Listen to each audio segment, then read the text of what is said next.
Merci de nous rejoindre. Bonjour à tous. Voici les points clés de l'édition de 13h. En Côte d'Ivoire, la cérémonie officielle de remise du prix national d'excellence 2021 au palais présidentiel dans la commune du Plateau, en présence du président de la République Alassane Ouattara. 84 personnes et structures ont été récompensées hier pour leur travail et performance. Elles ont reçu un trophée, un diplôme et un chèque d'une valeur de 10 millions de francs CFA. Le chef de l'État, Alassane Ouattara, a adressé ses chaleureuses félicitations et encouragements aux 84 récipiendaires. Région du Cavally, dans l'ouest du pays, le conseil régional a présenté il y a quelques jours le bilan à mi-parcours de ses actions de développement. La présidente du conseil régional du Cavally, Anne-Désirée Ouloto, s'est dit satisfaite des réalisations faites dans la circonscription. Les explications de Jean Djadji. Après les projets de développement, place à un bilan à mi-parcours dans la région du Cavally. Durant ces 3 dernières années, des investissements majeurs ont été entrepris à Guiglo, Bloliquin, Tout-le-Pleu et Taï. L'heure est venue pour ces ressortissants de ces 4 sous-préfectures de la région de faire un état des lieux et d'optimiser le bien-être des populations. Avec un taux de 60% de couverture médicale et de 75% de taux d'électrification des villages, la présidente du conseil régional se dit satisfaite, mais ses acquis restent à être consolidés. À l'école du président Alassane Ouattara, il ne saurait y avoir de place pour l'autosatisfaction. Il nous reste encore beaucoup à faire. Et notre rêve est encore plus grand.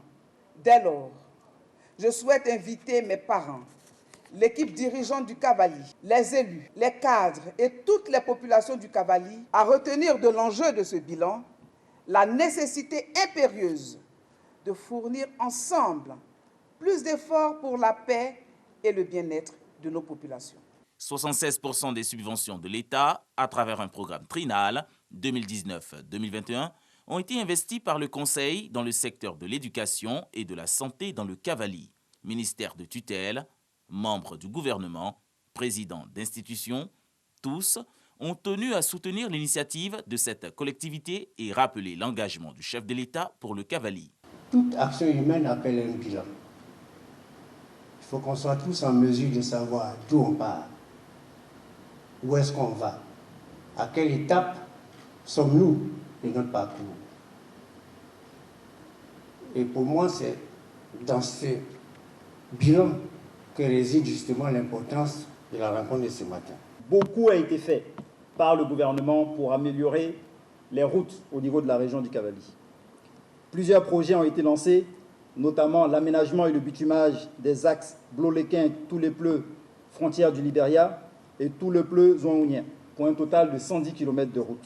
C'est avec un résultat de plus d'1 milliard de francs CFA d'investissement dans le Cavally que la présidente Anne Ouloto compte mobiliser les élus locaux à travers une rencontre à Guiglo pour l'étape finale.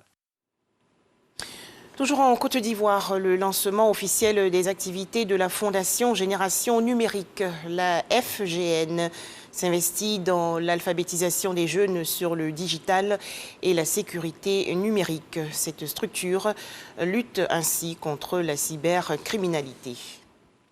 À présent, l'actualité hors de chez nous. Au Niger, 11 militaires tués dans une attaque terroriste perpétrée le 4 novembre dernier dans la commune de Lanzourou, dans l'ouest du pays, près de la frontière malienne. Annonce faite par le ministère nigérien de la Défense.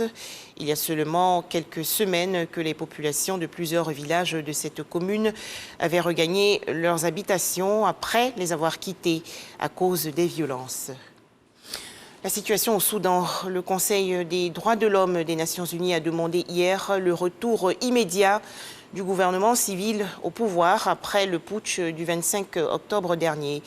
La haute commissaire aux droits de l'homme, Michelle Bachelet, a dénoncé une série de violations des droits humains, notamment les tirs à balles réelles contre des manifestants qui, selon elle, ont fait 15 morts et plus de 300 blessés, mais aussi la coupure Internet depuis le putsch qui empêche la population de s'informer. Enfin, ce drame dans le sud des États-Unis. Les autorités américaines ont annoncé une bousculade lors d'un festival dans l'État du Texas. Bilan, 8 morts et plusieurs blessés. Voilà, merci de nous avoir suivis. À 13h, le journal.